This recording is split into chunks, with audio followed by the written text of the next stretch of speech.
നമസ്കാരം. ഹേമ കമ്മിറ്റി റിപ്പോർട്ടിൽ നിന്ന് തുടങ്ങിയ മലയാള സിനിമയുടെ പിന്നാമ്പുറ കഥകള് അങ്ങനെ തിരശീലയിൽ അങ്ങനെ കൊഴുത്തു നിൽക്കുകയാണ്. എല്ലാ മാധ്യമങ്ങളും ഇപ്പോൾ ചർച്ച ചെയ്യുന്നത് സിനിമയുടെ ഉള്ളറകളിലെ കഥകളാണ്.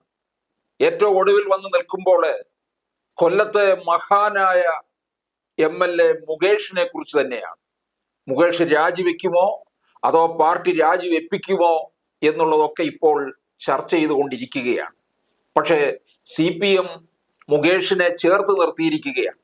പക്ഷേ മുകേഷ് രാജിവെക്കണം എന്ന് പറഞ്ഞ് CPI മറുഭാഗത്തും നിൽക്കുന്നുണ്ട്. എന്തായാലും ഈ കൊടുത്താൽ കൊല്ലത്തും കിട്ടും എന്ന് പറഞ്ഞതുപോലെ കൊല്ലത്തുകാർ ഇത് എന്ത് ചെയ്തു എന്നുള്ളതാണ് ഇപ്പോൾ അറിയേണ്ട കാര്യം.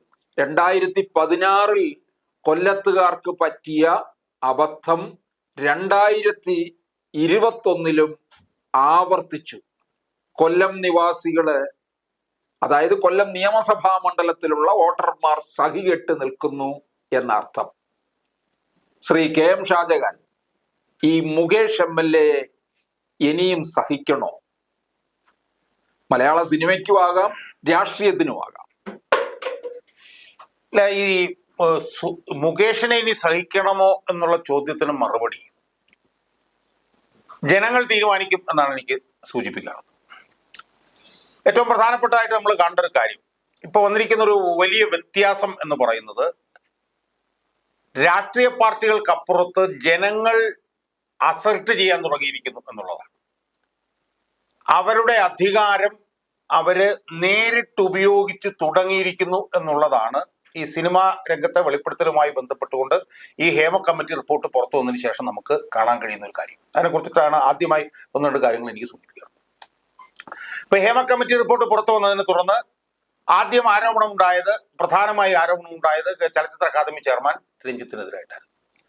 രഞ്ജിത്തിനെ ചേർത്ത് പിടിച്ചു എന്ന് മാത്രമല്ല, രഞ്ജിത്ത് ഇന്ത്യയിലെ ഏറ്റവും പ്രധാനപ്പെട്ട കലാകാരന്മാരിൽ ഒരാളാണ് എന്ന് അഭിപ്രായം പറഞ്ഞുകൊണ്ട് സാംസ്കാരിക വകുപ്പ് മന്ത്രി സജി ചെറിയാൻ രംഗത്ത് വന്നു. സിനിമാ രംഗത്തെ ജീർണതകളുടെ ഭാഗമായിട്ടാണ് സിനിമയിൽ ഇതുപോലെയൊക്കെ നടക്കുന്നത് എന്ന് പറഞ്ഞുകൊണ്ട് MV ഗോവിന്ദൻ രംഗത്ത് വന്നു. പിന്നീടാണ് നമ്മൾ മനസ്സിലാക്കിയത് MV ഗോവിന്ദന്റെ മകൻ ശ്യാംജിത്ത് ഈ രഞ്ജിത്തിന്റെ പല സിനിമകളിലെയും സഹസംവിധായകനായിരുന്നു എന്ന് മാത്രമല്ല, നമുക്കറിയാവുന്ന ഒരു കാര്യം, രഞ്ജിത്ത് എന്ന് പറഞ്ഞ ഈ സംവിധായകൻ CPM-വുമായി വളരെ അടുത്ത ബന്ധം പുലർത്തുന്ന ഒരാളാണ് എന്നുള്ളതാണ്. 2016 കോഴിക്കോട് നിയമസഭാ മണ്ഡലത്തിൽ മത്സരിക്കാൻ വേണ്ടി തന്നെ അയാളുടെ പേര് പരിഗണനയിൽ ഉണ്ടായിരുന്നു. 2016 അയാൾക്ക് മത്സരിക്കാൻ അവിടെ അവസരം കിട്ടിയില്ലെങ്കിൽ പോലും 2016 ഇടതുപക്ഷ ജനാധിപത്യ മുന്നണിയുടെ പ്രകടന പത്രിക പ്രകാശനം ചെയ്തത് പോലും ഈ രഞ്ജിത്തായിരുന്നു. അപ്പൊ ആ നിലയിൽ രഞ്ജിത്ത് CPM-ന്റെ ഏറ്റവും അടുത്ത ആളായിരുന്നു. രഞ്ജിത്ത് 70കളുടെ മധ്യം മുതൽ തന്നെ SFIയുടെ പ്രവർത്തകനാണ് എന്ന് മേനി നടിച്ച ആളാണ്. ഞാൻ SFIക്കാരനാണ്, പാർട്ടിക്കാരനാണെന്ന് നിരന്തരം പറഞ്ഞുകൊണ്ടിരുന്ന ആളാണ്. പല വിവാദങ്ങൾ അയാൾക്കെതിരെ ഉണ്ടായ സമയത്തും എല്ലാം CPM അയാളെ ചേർത്ത് പിടിക്കുകയായിരുന്നു. ഇത്തവണയും ഞാൻ നേരത്തെ സൂചിപ്പിച്ചതുപോലെ CPM അയാൾക്കെതിരെ ആരോപണം വന്നപ്പോൾ അയാളെ ചേർത്ത് പിടിക്കുകയായിരുന്നു. എന്നാൽ എന്താ സംഭവിച്ചത്? CPM അത്രയും കൂടുതൽ അയാളെ ചേർത്ത് പിടിച്ചിട്ടും ആ ബംഗാളി നടി പരാതി കൊടുക്കുന്നതിന് മുമ്പ് തന്നെ അയാൾക്ക് ആ സ്ഥാനത്ത് നിന്ന് രാജിവെച്ച് ഇറങ്ങിപ്പോകേണ്ടി വന്നു. ഇവിടെ നമ്മൾ കണ്ട ഒരു പ്രധാനപ്പെട്ട വിഷയം, ഇതുപോലുള്ള വിഷയങ്ങൾ ഉണ്ടാവുന്ന സമയത്ത് ഇതുപോലെ വിവാദത്തിൽപ്പെടുന്നവരെ രാജിയിലേക്കൊക്കെ എത്തിക്കുന്നത് സാധാരണഗതിയിൽ പ്രതിപക്ഷത്തിന്റെ ശക്തമായിട്ടുള്ള ഇടപെടലിനെ തുടർന്നിട്ടാണ്. അതാണ് ഇതുവരെ നമ്മൾ കണ്ടിട്ടുള്ളത്. പല പല വിഷയങ്ങൾ, ഇപ്പൊ കരുണാകരന്റെ വിഷയം മുതലെടുത്താലും ബാലകൃഷ്ണനുള്ള ഒരുപാട് കാര്യങ്ങളുണ്ട്. ഗണേഷ് കുമാറിന്റെ വിഷയമുണ്ട്, പി ജോസഫിന്റെ വിഷയമുണ്ട്, ഒരുപാട്. ഈ വിഷയങ്ങളിലൊക്കെ തന്നെ വിവാദത്തിൽപ്പെടുന്നവരെ രാജിയിലേക്ക് എത്തിക്കുന്നത് പ്രതിപക്ഷത്തിന്റെ പ്രവർത്തനം കൊണ്ടാണ്. എന്നാൽ ഇവിടെ നമുക്ക് കാണാൻ കഴിയുന്നത് എന്താ? ഇവിടെ പ്രതിപക്ഷം ചത്ത് കിടന്നിട്ടും, പ്രതിപക്ഷം BJP ഒക്കെ ഇങ്ങനെ ചത്തുപൊങ്ങിയ മൃതദേഹങ്ങൾ പോലെ കിടക്കുമ്പോഴും CPM-ന് തങ്ങൾ അവസാന നിമിഷം വരെ ചേർത്ത് നിർത്തിയ രഞ്ജിത്തിനെ രാജിവെപ്പിക്കേണ്ടി വന്നെങ്കിൽ അത് കേരളത്തിലെ പുതിയൊരു ഈ നമ്മൾ നേരത്തെയൊക്കെ പറഞ്ഞിട്ടുള്ള പോലെ മുല്ലപ്പൂ വിപ്ലവം പോലെ കേരളത്തിൽ പുതിയൊരു വിപ്ലവം നടന്നുകൊണ്ടിരിക്കുകയാണെന്നും ആ വിപ്ലവത്തിന് നേതൃത്വം കൊടുക്കുന്നത് സാധാരണ ജനങ്ങളാണ് എന്നുമുള്ളതാണ് നമ്മൾ ഇതിനകത്ത് കണ്ട പ്രധാനപ്പെട്ടത്. ഇപ്പൊ സിദ്ദീഖിനെ രാജിവെക്കേണ്ടി വന്നതും ഒരർത്ഥത്തിൽ അത് തന്നെയാണ്. ആ ജനങ്ങളുടെ ഉണ്ടായ സമ്മർദ്ദമാണ്. ഈ AMM എന്ന് പറഞ്ഞ സംഘടനയിൽ എക്സിക്യൂട്ടീവ് കമ്മിറ്റിക്ക് പൂർണ്ണമായി രാജിവെക്കേണ്ടി വന്നിട്ടുണ്ടെങ്കിൽ അതിന്റെ കാരണവും ജനങ്ങൾ ചെലുത്തുന്ന സമ്മർദ്ദമാണ്. അപ്പം ആ ഒരു പശ്ചാത്തലത്തിൽ നമ്മൾ നോക്കിയാൽ ഞാൻ ഉറപ്പിച്ചു പറയാം, ഹ്രസ്വകാല ഭാവിയിൽ തന്നെ ഈ മുകേഷ് എന്ന് പറഞ്ഞ ഈ ആഭാസന്, ഞാനത് കുറച്ച് കഴിയുമ്പോഴത്തേക്ക് വിശദീകരിക്കാം എന്തുകൊണ്ടാണ് ഞാൻ അയാളെ അയാൾക്ക് രാജിവെക്കേണ്ടി വരും എന്നുള്ള കാര്യത്തിൽ യാതൊരു തർക്കവുമില്ല. അയാളുടെ കാര്യത്തിൽ ഒരുപക്ഷെ അയാൾക്ക് കോടതിയും മേൽക്കോടതിയും മുൻകൂർജാമ്യം നിഷേധിക്കുമ്പോൾ അയാൾക്ക് ചിലപ്പോൾ രാജിവെക്കേണ്ടി വന്നേക്കാം. എന്തായാലും മുകേഷ് എന്ന് പറഞ്ഞ ഈ ആഭാസന്, ഈ നരാധമന് അയാൾക്ക് പിടിച്ചു നിൽക്കാൻ കഴിയില്ല എന്നുള്ളത് ഒരു സംശയമില്ലാത്ത കാര്യമാണ്. അതിൽ പ്രധാനപ്പെട്ട പങ്ക് വഹിക്കുന്നത് പ്രതിപക്ഷ രാഷ്ട്രീയ പാർട്ടികളോ അല്ലെങ്കിൽ UDF അല്ലെങ്കിൽ BJP അല്ല, ജനങ്ങളുടെ ഇച്ഛാശക്തിയും അവരുടെ അസർട്ടീവ്നെസ്സും അവരുടെ അതോറിറ്റിയും കൊണ്ടാണ് എന്നുള്ളതാണ് ഈ സംഭവത്തിൽ നമ്മൾ പ്രാഥമികമായി കാണേണ്ട ഒരു പ്രധാനപ്പെട്ട കാര്യം എന്നാണ് എനിക്ക് തോന്നുന്നത്. എനിക്ക് തോന്നുന്നു പിണറായി വിജയൻ മുകേഷിനെ കൂടുതലായിട്ട് സംരക്ഷിക്കുന്നുണ്ട്. 2016 തെരഞ്ഞെടുപ്പില് കൊണ്ടുവരുന്നത് പിണറായി തന്നെയാണല്ലോ. അവിടെ ഇതിനെ മുകേഷിനെ 2016 ഇറക്കുമ്പോൾ കൊല്ലത്തെ പാർട്ടിയില് അത്ര തൃപ്തിയില്ലായിരുന്നു. അത്ര തൃപ്തി എന്നല്ല, വലിയ വിയോജിപ്പ് തന്നെയാണ് ഉണ്ടായിരുന്നത്. ആ വിയോജിപ്പ് അവിടെ പാർട്ടിയുടെ ഒരു സജീവ പ്രവർത്തകൻ പ്രകടിപ്പിച്ചപ്പോൾ പിണറായി വളരെ തക്കതായ മറുപടി, വളരെ മോശമായ തരത്തിലുള്ള മറുപടിയാണ് കൊടുത്തതെന്നും കേട്ടിട്ടുണ്ട്. അതൊക്കെ ശരിയല്ലേ? അതായത് നമ്മളിതിനെ കാണേണ്ടത്, എനിക്ക് തോന്നുന്നത്, ഈ CPM-നകത്ത് കഴിഞ്ഞ 10-20 വർഷക്കാലമായി ഉണ്ടായിക്കൊണ്ടിരിക്കുന്ന വലിയൊരു ജീർണതയുടെ പരിച്ഛേദമായിട്ട് വേണം നമ്മൾ ഈ മുകേഷ് വിഷയത്തെയൊക്കെ കാണേണ്ടത് എന്നാണ് എനിക്ക് തോന്നുന്നത്. കാരണം CPM-നകത്ത് നിന്ന് CPM-നകത്തേക്ക് സിനിമാ രംഗത്ത് നിന്നുള്ളവർ വരുന്ന ആദ്യത്തെ സംഭവമല്ല. ഇപ്പൊ MLA-മാരായിട്ട് നമുക്കറിയാം, കടമനിട്ട രാമകൃഷ്ണൻ പറഞ്ഞ കവി വന്നിട്ടുണ്ട്, സാഹിത്യകാരനായിട്ടുള്ള സാനുമാഷ് വന്നിട്ടുണ്ട്, അവരൊക്കെ MLA-മാരായിട്ടുണ്ട്. പക്ഷെ അതിനപ്പുറത്ത് സിനിമാ രംഗത്ത് നിന്നുള്ളവരെ CPM-നകത്തേക്ക് CPM-ന്റെ കൂടെ സഹകരിക്കാൻ പറ്റുന്ന ആദ്യ സംഭവമല്ല. അതിൽ ഏറ്റവും പ്രധാനപ്പെട്ട ഒരു സംഭവം എന്ന് പറയുന്നത് ലെനിൻ രാജേന്ദ്രനാണ്. കേരളം കണ്ടിട്ടുള്ള ഏറ്റവും പ്രധാനപ്പെട്ട സംവിധായകരിൽ ഒരാളായിട്ടുള്ള ലെനിൻ രാജേന്ദ്രൻ 10-30 വർഷക്കാലത്തിനിടയിൽ 10-15 സിനിമ ചെയ്തു. നമുക്കറിയാം വേനൽ, ഒരുപാട് സിനിമകൾ. മീനമാസത്തിലെ സൂര്യൻ എന്ന് പറയുന്നത് കയ്യൂർ സംഭവമായിട്ട് ബന്ധപ്പെട്ടുള്ള ഒരു സിനിമയാണ്. സ്വാതി തിരുനാൾ എന്ന് പറഞ്ഞ സിനിമ, മനസ്സിലായി. അങ്ങനത്തെ ഒരുപാട് നല്ല സിനിമകൾ നമുക്ക് തന്നിട്ടുള്ള ലെനിൻ രാജേന്ദ്രനാണ് ഒരുപക്ഷെ CPM-മായി ഏറ്റവും അടുത്ത് പ്രവർത്തിക്കുന്ന ഏറ്റവും പ്രധാനപ്പെട്ട ഒരു കലാകാരൻ. ഒറ്റപ്പാലത്ത് നിന്ന് മത്സരിക്കുകയും KR നാരായണനെതിരായിട്ടാണ് മത്സരിക്കുകയും ചെയ്തു. അതോടൊപ്പം തന്നെ നമ്മൾ പിന്നീട് കണ്ട ആളാണ് മുരളി. ഏറ്റവും നല്ലൊരു നടനായിരുന്നു. അയാൾ CPM-ന്റെ അടുത്ത് നിന്ന ആളാണ്. അയാള് ആലപ്പുഴയിൽ നിന്ന് അയാൾ മത്സരിക്കുകയും ചെയ്തു. അവിടുന്ന് തുടങ്ങിയ സഹകരണം പിന്നീട് എത്തിച്ചേരുന്നത് ആരിലേക്കൊക്കെയാണ്? പിന്നീട് എത്തിച്ചേരുന്നത് ഒന്ന് കമൽ എന്ന് പറയുന്ന ഒരാളാണ്. അയാൾ ചലച്ചിത്ര അക്കാദമി ചെയർമാൻ ആയിരുന്നപ്പോൾ ഉണ്ടായിട്ടുള്ള ആരോപണങ്ങളെ കുറിച്ചിട്ട് നമ്മൾ കേട്ടു. അതുപോലെ തന്നെ ഇപ്പോ വന്നെത്തി നിൽക്കുന്നത് രഞ്ജിത്തിലും മുകേഷിലുമാണ്. അപ്പം ലെനിൻ രാജേന്ദ്രൻ മുരളിയിൽ നിന്ന് തുടങ്ങി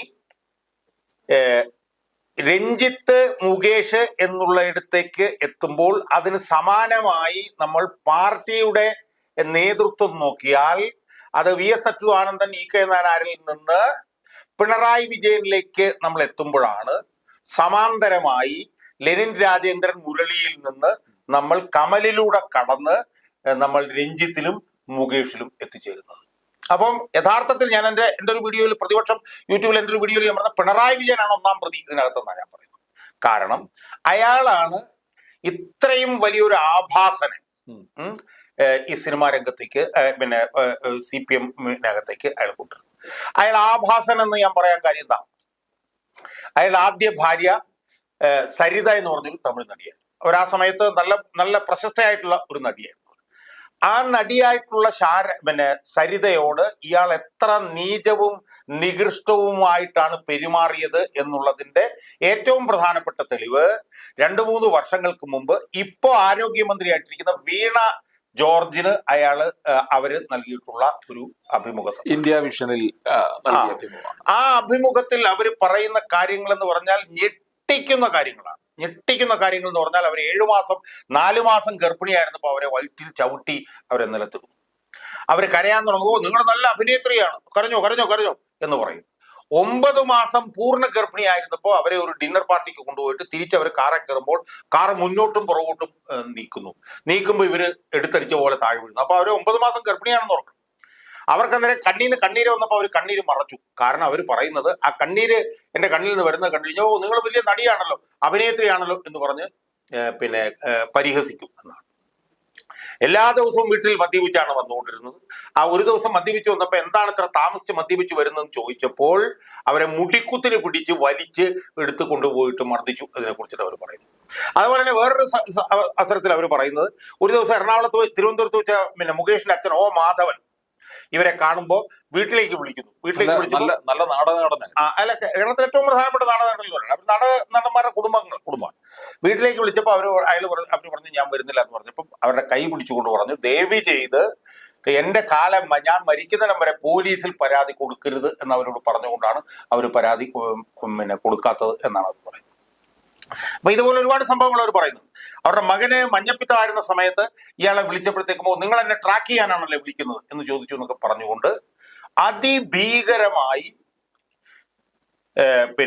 തമിഴ് സിനിമാ മേഖലയിലെ പ്രശസ്തയായ ഒരു നടിയും തന്റെ ഭാര്യയുമായിട്ടുള്ള സരിതയെ പീഡിപ്പിച്ചതിനെ സംബന്ധിച്ച് വിശദമായ ഒരു അഭിമുഖ സംഭാഷണം ഇന്ന് ആരോഗ്യമന്ത്രിയായിരിക്കുന്ന ആ മാധ്യമപ്രവർത്തകയുടെ നേതൃത്വത്തിൽ വന്നിട്ടും ഈ വിജയൻ എന്ന് പറയുന്ന ഇയാൾക്ക് ഒരു തെല്ലെങ്കിലും വകതിരിവ് അതിനകത്ത് ഉണ്ടാവണ്ടെന്നാണ് ഞാൻ ചോദിച്ചത്. ഒരു തെല്ലെങ്കിലും വകതിരിവ്.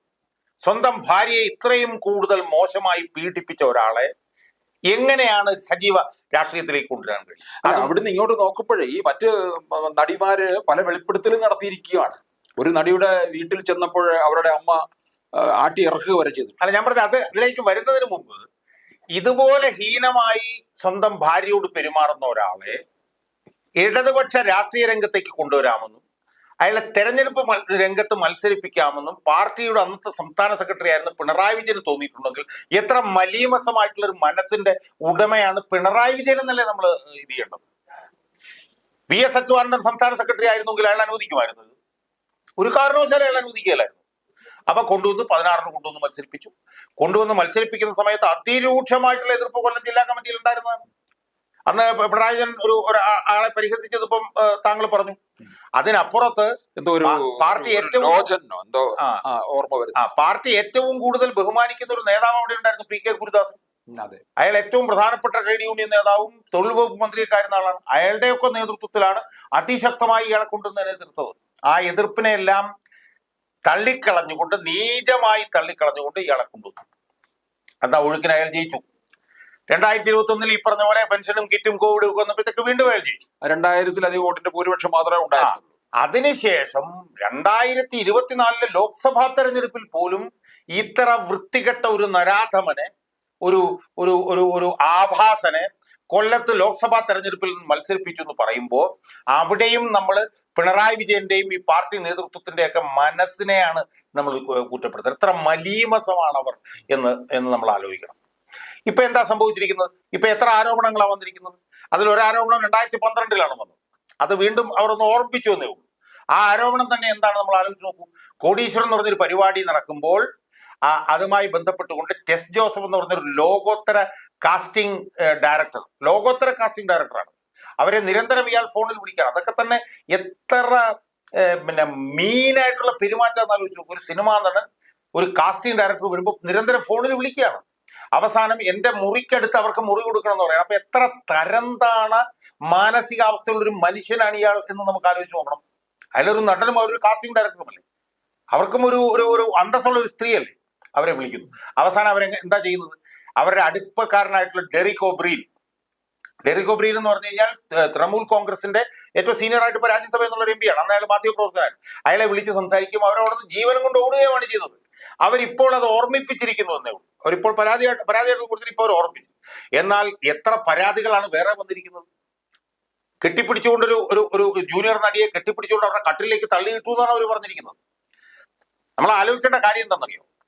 പഞ്ചാബിലെ DGP ആയിട്ടുള്ള KPS ഗിൽ എത്രയോ പ്രശസ്തനായിട്ടുള്ള ഒരു മനുഷ്യനായിരുന്നു. അയാൾ നോക്കണം. അയാളൊരു ഡിന്നർ പാർട്ടി IAS ഉദ്യോഗസ്ഥന്മാരായിട്ട് നടക്കുമ്പോഴത്തേക്കും ഒരു സീനിയർ വനിതാ ഉദ്യോഗസ്ഥയുടെ പുറത്തൊരു തട്ടുക മാത്രമാണ് ചെയ്തത്. ഒരു തട്ട് 88-ലോ മറ്റാണെന്നായിരിക്കും. ആ കേസിൽ അയാൾക്ക് എതിരെ ശിക്ഷ വന്നു. 354 എന്ന് പറഞ്ഞ വകുപ്പ്, ഈ സ്ത്രീത്വത്തെ അവമാനിക്കുന്ന വകുപ്പ് പ്രകാരം അയാളെ ശിക്ഷിച്ചു സുപ്രീം കോടതി. ആ ശിക്ഷ എന്ന് പറയുന്നത് ഒരു സ്ത്രീയുടെ പുറം ഭാഗത്ത് ഇങ്ങനെ തട്ടിയതിന് മാത്രമാണെങ്കിൽ അതിനേക്കാൾ എത്രയോ രൂക്ഷമായിട്ടുള്ള കുറ്റമാണ് ഈ സ്ത്രീ എടുത്ത് അയാൾ ചെയ്തത്. അതുപോലെ തന്നെ രണ്ടാമത് വന്ന പരാതി എന്താണ്? ഒരു നടിയുടെ അമ്മയുടെ അഡ്രസ്സ് വാങ്ങി അവരുടെ വീട്ടിൽ പോവുകയും അവരെ അടിച്ച് പുറത്താക്കുകയും ചെയ്യുന്നു എന്നാ പറയുന്നത്. അപ്പൊ എത്ര തരംതാണ മാനസികാവസ്ഥയുള്ള നടനാണ് ഇയാൾ എന്നുള്ളത് നമ്മൾ ആലോചിച്ച് നോക്കൂ. എന്ന് മാത്രമല്ല, അയാൾ ആ ബഡായി ബംഗ്ലാവ് എന്ന് പറഞ്ഞിട്ടുള്ള ആ ഏഷ്യാനെറ്റിലെ പരിപാടിയിലൊക്കെ കയറിയിരുന്നുകൊണ്ട് വിളിക്കുന്ന തറ, ഞാൻ പറഞ്ഞത് ഇത് ഇയാളുടെ ഈ തറ സ്വഭാവം കാണുമ്പോൾ ഇയാളെ അംഗീകരിച്ച് MLA ആക്കുന്ന പിണറായി വിജയന്റെ മാനസികാവസ്ഥ എത്ര തറയായിരിക്കും നമ്മൾ ആലോചിച്ച് നോക്കുക. അതാണ് നമ്മൾ ശരിക്കും ഇയാളെ കാണുമ്പോൾ പിണറായി വിജയനെ കുറിച്ചിട്ടാണ് നമ്മൾ ആലോചിക്കുന്നത്. ഇയാളെയൊക്കെ കൊണ്ടുകിടക്കുന്ന പിണറായി വിജയൻ, KB ഗണേഷ് കുമാറിനെ കൊണ്ട് കിടക്കുന്ന പിണറായി വിജയൻ. അപ്പൊ പിണറായി വിജയന്റെ മനസ്സ് എത്രത്തോളം മലീമസമായിരിക്കും എന്ന് നമ്മളൊന്ന് ആലോചിച്ച് നോക്കൂ. എന്നിട്ട് ഇപ്പൊ എന്താ സംഭവിച്ചിരിക്കുന്നത്? ഇപ്പൊ ഞാൻ മനസ്സിലാക്കിയത് 354-ഉം 376(1)ഉം 376(1) എന്ന് പറഞ്ഞാൽ റേപ്പ് ഉൾപ്പെടുന്ന വകുപ്പാണ്. അതല്ല ഞാൻ ചോദിക്കാൻ വന്നത്, 354 അല്ലേ സിദ്ദിഖിന്റെ കാര്യത്തിൽ എടുത്തിരിക്കുന്നത്? അല്ല, 354-ഉം 376 ഉണ്ട്. സിദ്ദിഖിനെതിരായിട്ടുള്ള വകുപ്പ് ഇതിനേക്കാളൊക്കെ മാരകമായിട്ടുള്ള വകുപ്പാണ്. അതിനകത്തേക്ക് രക്ഷപ്പെട്ടു പോകാൻ ഭയങ്കര പാടാണ്. പക്ഷെ ഇയാളുടേതും ഈ പറഞ്ഞ പോലെ മോഡസ്റ്റി, അതായത് സ്ത്രീത്വത്തിനെതിരായിട്ട് അതിനെ വെല്ലുവിളിക്കുന്ന വകുപ്പാണ് 354. 376(1) എന്ന് പറയുന്നത് ഈ പറഞ്ഞ പോലെ റേപ്പുമായിട്ട് ബന്ധപ്പെട്ടിട്ടുള്ള വകുപ്പാണ്. മനസ്സിലായി? ഇതുപോലുള്ള വകുപ്പ് ജാമ്യം കിട്ടാതിരിക്കാൻ സാധ്യതയുള്ള ഒരു വകുപ്പ് ഇട്ടിട്ട് പോലും അയാളെ സംരക്ഷിച്ചു നിർത്തുന്ന ഈ CPM-ന്റെ ഈ വൃത്തികെട്ട യുക്തി ഉണ്ടല്ലോ, എനിക്ക് മനസ്സിലാവാത്തതാണ്. കാരണം ഇപ്പൊ എന്താ പറയുന്നത് നോക്കൂ, കോൺഗ്രസ് MLA-മാരായിട്ടുള്ള എൽദോസ് കുന്നപ്പള്ളിയും M വിൻസെന്റും ഇതുപോലുള്ള വിഷയത്തിൽ ജയിലിൽ കിടന്നിട്ട് പോലും രാജിവെച്ചിട്ടില്ല. പിന്നെ ഞങ്ങൾ എന്തിനു രാജിവെക്കണം എന്നാണ്. അതായത് ഞങ്ങളൊരു സ്ത്രീയെ പീഡിപ്പിച്ചിട്ടല്ലേ ഉള്ളൂ, നിങ്ങളൊരു സ്ത്രീയെ ബലാത്സംഗം ചെയ്തില്ലേ? ബലാത്സംഗം ചെയ്ത ആൾക്ക് കുറ്റം വന്നിട്ടല്ലോ. അപ്പൊ പിന്നെ സ്ത്രീയെ പീഡിപ്പിച്ചവർക്ക് എങ്ങനെ കുറ്റം വരുന്നു എന്ന് CPM എന്ന് പറഞ്ഞ പാർട്ടിയുടെ നേതാക്കന്മാർ ചോദിക്കുമ്പോൾ എത്ര ഉളുപ്പും എത്ര ലജ്ജയും എത്ര നാണം കെട്ടവന്മാരുമാണ് ഇവർ എന്ന് നമ്മളൊന്ന് ആലോചിച്ച് നോക്കൂ. എന്താ കാരണം? വിട്ടുവീഴ്ചയില്ലാത്ത സ്ത്രീ സുരക്ഷ പറഞ്ഞ അധികാരത്തിൽ കയറിയവരാണ്. സ്ത്രീ പീഡനം നടത്തിയവരെ കയ്യാമം വെച്ച് റോഡിൽ കൂടെ നടത്തിപ്പിക്കുമെന്നും അവർ നരാധമന്മാരാണെന്നും പറഞ്ഞ VS അച്യുതാനന്ദൻ 101-ാമത്തെ വയസ്സിൽ ജീവിച്ചിരിക്കുമ്പോഴാണ് ഞങ്ങൾ ഇത്രയല്ലേ ചെയ്തുള്ളൂ, നിങ്ങൾ അത്രയും ചെയ്തില്ലേ എന്ന് പറയുന്ന ഈ വൃത്തികെട്ടവന്മാർ ഇവിടെ ജീവിച്ചിരിക്കുന്നത്. ഒരു കാര്യം ഞാൻ പറഞ്ഞേക്കാം, ഈ ഒരു കാരണവശാലും ഈ ആഭാസനം നിലനിൽക്കാൻ പറ്റും എന്ന് ഞാൻ വിശ്വസിക്കുന്നില്ല. അയാളുടെ ദിവസങ്ങൾ എണ്ണപ്പെട്ട് കഴിഞ്ഞു. അയാൾക്ക് മിക്കവാറും മുൻകൂർ ജാമ്യം കിട്ടാതിരിക്കാനാണ് സാധ്യത. ഇനി അങ്ങനെ കിട്ടിയെന്ന് പറഞ്ഞാൽ പോലും ജനങ്ങളുടെ ഇടയിൽ നിന്നുള്ള രോഷം ഇപ്പൊ നമ്മൾ ആലോചിച്ച് നോക്കിച്ചത്, അതായത് ഈ വിഷയം വന്നതിന് ശേഷം വലിയ തോതിൽ ഈ ചാനലുകളുടെ വ്യൂവർഷിപ്പ് കൂടിയിട്ടുണ്ട്. എന്താ കാര്യം? ജനങ്ങൾ വലിയ തോതിൽ ഇത് ശ്രദ്ധിക്കുന്നുണ്ട്.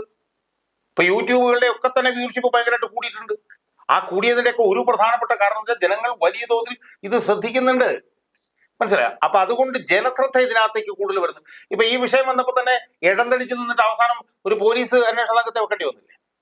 ആ പോലീസ് അന്വേഷണ സംഘത്തിലുള്ള ഭൂരിപക്ഷം പേരും ഈ പറഞ്ഞതുപോലെ കളങ്കെതിരാണെന്നുള്ളത് ഇപ്പൊ പുറത്തു വന്നു. പക്ഷെ അവിടേക്കാണ് ജനത്തിന് സംശയം ഉണ്ടാകുന്നത്. ഈ പറഞ്ഞ വകുപ്പൊക്കെ ഇട്ടാലും ഇവർക്കൊക്കെ ഇതിനകത്തൂടെ രക്ഷപ്പെടാനുള്ള വകുപ്പും കൂടെ ഉണ്ടാകത്തില്ല. അല്ല, അത് സ്വാഭാവികമാണല്ലോ, അത് സ്വാഭാവികമാണ്. രക്ഷപ്പെടാനുള്ള വകുപ്പുകൾ ഉണ്ട് എന്നുള്ളത് ഉറപ്പാണ്. പക്ഷെ ഇത്തവണ ജനശ്രദ്ധ ഇത്രയും വന്നിട്ടുള്ളതുകൊണ്ട് രക്ഷപ്പെടുവോ എന്നുള്ളതാണ് എന്റെ ചോദ്യം. ഇപ്പൊ ഉദാഹരണത്തിന് 354-ഉം 376(1)ഉം ചാർജ് ചെയ്തു ഇയാൾക്കെതിരെ. ആർക്കെതിരെ? മുകേഷിനെതിരെ. അയാൾ എറണാകുളം പ്രിൻസിപ്പൽ സെഷൻസ് കോടതി ചെല്ലുന്നു. 5 ദിവസത്തേക്ക് അയാളുടെ അറസ്റ്റ്. എന്ത് യുക്തിയാണ് അതിനകത്തുള്ളത്? എന്ത് അടിസ്ഥാനത്തിലാണ് അയാളുടെ അറസ്റ്റ് 5 ദിവസത്തേക്ക് തടയുന്നത്? എന്താ യുക്തി? അപ്പൊ സ്വാഭാവികമായും അവിടെ സർക്കാരിന്റെ വക്കീല് മൗനം പാലിച്ചിട്ടുണ്ടാവണം. മനസ്സിലായി? അപ്പൊ സ്വാഭാവികമായും ഈ ശ്രമങ്ങളെല്ലാം നടത്തും. ഇപ്പൊ തന്നെ എന്താ സംഭവിച്ചത്? ഇപ്പൊ AMM എന്ന് പറഞ്ഞതിനകത്തുനിന്ന് ഈ മോഹൻലാലൊക്കെ രാജിവെച്ചു പോയി. അതിനെക്കുറിച്ച് വേറെ ചർച്ച ചെയ്യും. അവരെന്താ പറഞ്ഞിരിക്കുന്നത്? 2 മാസം കഴിയുമ്പോൾ പുതിയ സമിതി വരും. എന്തിനാണ് 2 മാസം? ആ 2 മാസം എന്ന് പറയുന്നത് ഈ പിണറായി വിജയനും ഈ പി ശശി ഉൾപ്പെടെയുള്ള ആളുകൾ അവർക്ക് ഉറപ്പ് കൊടുത്തിട്ടുണ്ടാവും. 2 മാസം കൊണ്ട് ഞങ്ങൾ അതെല്ലാം കൈകാര്യം ചെയ്ത് തരാം. മനസ്സിലായി? അതാണ് ഈ 2 മാസം എന്ന് പറയുന്നത്. ഇപ്പൊ പോലീസ് ഉദ്യോഗസ്ഥന്മാരുടെ ഒരു സമിതി വെച്ചെന്ന് പറഞ്ഞാൽ അതിനകത്ത് പിണറായി വിജയന്റെ നിർദ്ദേശപ്രകാരം ശിക്ഷിച്ച പോലീസ് ഉദ്യോഗസ്ഥന്മാരുണ്ട്. വി അജിത്ത് എന്ന് പറഞ്ഞവനെ പിണറായി വിജയന്റെ നിർദ്ദേശപ്രകാരം ശിക്ഷിച്ചതുമായി ബന്ധപ്പെട്ടിട്ടുള്ള രേഖകൾ പുറത്തു കൊണ്ടുവന്ന ഞാനാണ്. പൂങ്കൊഴിയിൽ എന്ന് പറഞ്ഞ വേറൊരു സ്ത്രീയുണ്ട്. ആ സ്ത്രീ 3 കേസെങ്കിലും അട്ടിമറിച്ചവരാണ്. കൊടകര കുഴൽപ്പണ കേസ് അട്ടിമറിച്ചു അവരെന്നുള്ള നിലയിലുള്ള ആരോപണമുണ്ട്. അതുപോലെ തന്നെ വാളയാറിൽ 9, 11 വയസ്സുള്ള 2 പിഞ്ചു കുഞ്ഞുങ്ങൾ പീഡിപ്പിക്കപ്പെട്ട് കൊല ചെയ്യപ്പെട്ട കേസ് അവർ അട്ടിമറിച്ചാണെന്നുള്ള ആരോപണമുണ്ട്. അതുപോലെ തന്നെ വടക്കാഞ്ചേരിയിൽ ശ്രീപീഡന കേസ് ഉണ്ടായിരുന്നു, അതും അട്ടിമറിച്ചത് അവരാണ് എന്നുള്ള ആരോപണമുള്ളവരാണ് പൂങ്കുഴി. മെറിൻ ജോസഫ് എന്ന് പറഞ്ഞൊരു IPS ഉദ്യോഗസ്ഥരുണ്ട്. അവരാണ് കിളികല്ലൂരിൽ ഒരു സൈനികർ ഉൾപ്പെടെ 2 പേരെ പോലീസ് ക്രൂരമായി മർദ്ദിച്ചില്ല. അതിൽ മർദ്ദനം നടന്നിട്ടുണ്ട്, പക്ഷെ ആരാണ് മർദ്ദിച്ചത് എന്നറിയില്ല എന്ന് പറഞ്ഞുകൊണ്ട് ആ പോലീസ് ഉദ്യോഗസ്ഥരെ രക്ഷിച്ച മെറിൻ ജോസഫ് ഇതിനകത്തുണ്ട്. അതുപോലെ തന്നെ വി മധുസൂദനൻ എന്ന് പറഞ്ഞ ഒരുത്തനുണ്ട്. ആ മധുസൂദനൻ എന്ന് പറഞ്ഞവനാണ് നമ്മുടെ കോർപ്പറേഷനിൽ പാർട്ടി ജില്ലാ സെക്രട്ടറി പറയുന്നവർക്കൊക്കെ നിയമനം കൊടുക്കണം എന്ന് പറഞ്ഞിട്ടൊരു വിവാദം ഉണ്ടായില്ല. ആ വിവാദം അട്ടിമറിച്ചു കൊടുത്തവനാണ് സ്പർജൻ കുമാറാണ്. സ്പർജൻ കുമാറിനെ കുറിച്ച് ഇപ്പൊ ആരോപണം വന്നിട്ടുണ്ട്. സ്പർജൻ കുമാർ ഒരു പെണ്ണിനെ വഞ്ചിച്ചു. ഒരു പെൺകുട്ടിയുമായി, അയാളുടെ ഇപ്പോഴത്തെ ഭാര്യയുടെ പേര് സന്ധ്യ എന്നോ മറ്റുമാണ്, അയാൾ ഒരു പെൺകുട്ടിയുമായി ലിവിങ് ടുഗദർ ആയിരുന്നു. അവസാനം അവൾ അറിയാതെ വേറൊരു സ്ത്രീയെ വിവാഹം കഴിച്ചു എന്ന് പറഞ്ഞുകൊണ്ട് അവര് കൊണ്ടുവന്ന് 2007 മറ്റോ അന്ന് DGP ആയിരുന്ന രമൺ ശ്രീവാസ്തവയ്ക്ക് പരാതി കൊടുക്കുകയും, ഈ സംഭവം 2005 മറ്റാണ്. രമൺ ശ്രീവാസ്തവ ഇത് അന്ന് IG ആയിരുന്ന ശ്രീലേഖയോ എന്ന് പറഞ്ഞൊരു വരുന്നുണ്ടായിരുന്നു. അവരെ കൊണ്ടുവന്ന് അന്വേഷിപ്പിക്കുകയും അവർ കോയമ്പത്തൂരിലും കണ്ടുപോയി ഈ സ്ത്രീയെ കണ്ട് നേരിട്ട്, അവർ കോയമ്പത്തൂരിൽ എന്തോ ബാങ്കിലോ മറ്റോ ജോലി, അവരെ കണ്ട് മൊഴിയെടുക്കുകയും അവർ ഇവരെ വഞ്ചിച്ചു എന്ന് പറയുകയും അതിന്മേൽ അത് അങ്ങനെ ചതിച്ചിട്ടുണ്ട് എന്ന് പറഞ്ഞുകൊണ്ട് ശ്രീലേഖ റിപ്പോർട്ട് കൊടുക്കുകയും ചെയ്തിട്ട് അത് IPS ഉദ്യോഗസ്ഥന്മാർ IAS ഉദ്യോഗസ്ഥന്മാരെല്ലാം കൂടെ ചേർന്നിട്ട് എന്തോ പണം കൊടുത്തിട്ട് അത് ഒതുക്കി എന്നും പറഞ്ഞിട്ട് വന്നിട്ടുണ്ട്. ഈ സ്പർജൻ കുമാറാണ് ഈ പോലീസ് സംഘത്തിന്റെ ചെയർമാൻ. അതിനകത്തുള്ളവരെല്ലാം കളങ്കിതരാണ്. അപ്പൊ എന്താ സംഭവിച്ചിരിക്കുന്നത്? ഈ പിണറായി വിജയനും ഈ പി ശശിയും കൂടി ഈ സിനിമാ നടന്മാർക്ക് കൊടുത്തിരിക്കുന്നത്, ഞങ്ങൾ ഇത് 2 മാസം കൊണ്ട് എല്ലാം അട്ടിമറിച്ച് തരാം, അട്ടിമറിച്ച് കഴിയുമ്പോഴത്തേക്കും നിങ്ങൾക്ക് എല്ലാവർക്കും തിരിച്ചു വരാം എന്നുള്ളൊരു ഉറപ്പാണ് കൊടുത്തിരിക്കുന്നത്. പക്ഷേ അവർക്ക് തെറ്റ് പറ്റാൻ പോകുന്നത് എന്താണെന്ന് വെച്ചാൽ ജനങ്ങൾ ഇറങ്ങിക്കഴിഞ്ഞിരിക്കുന്നു. ഞാൻ പറഞ്ഞ പോലെ ജനങ്ങൾ അവരുടെ അതോറിറ്റി ഉപയോഗിച്ച് കഴിഞ്ഞിരിക്കുന്നു. ജനങ്ങൾ അസർട്ടീവ് ആയിരിക്കുന്നു. അതുകൊണ്ട് ഈ സാഹചര്യത്തിൽ ഇപ്പൊ തന്നെ മുകേഷ് രാജിവെക്കണം പറഞ്ഞ് 100 വനിതാ സാമൂഹ്യ പ്രവർത്തകരാണ് വന്നിരിക്കുന്നത്. മനസ്സിലായി? അപ്പോ ഈ സാമൂഹ്യ മാധ്യമങ്ങളുടെ കാലത്ത് ഈ ജനങ്ങളുടെ അസർട്ടീവ്നെസ്സിനെ തടയാൻ ഇവർക്ക് കഴിയില്ല എന്ന് ഇനി ഇവർ മനസ്സിലാക്കാൻ പോവുകയാണ്. ഈ മുകേഷിന്റെ കാര്യത്തിലായാലും മറ്റു നടന്മാരുടെ കാര്യത്തിലായാലും ഒന്നും തന്നെ ഇത്തവണ പിണറായിക്ക് സംഘത്തിനും ഈ പറഞ്ഞതുപോലെ ഈ നിശ്ചിത താല്പര്യക്കാരെ രക്ഷപ്പെടുത്തി അവർക്ക് രക്ഷപ്പെടാൻ കഴിയും എന്ന് ഞാൻ വിശ്വസിക്കുന്നതേയില്ല.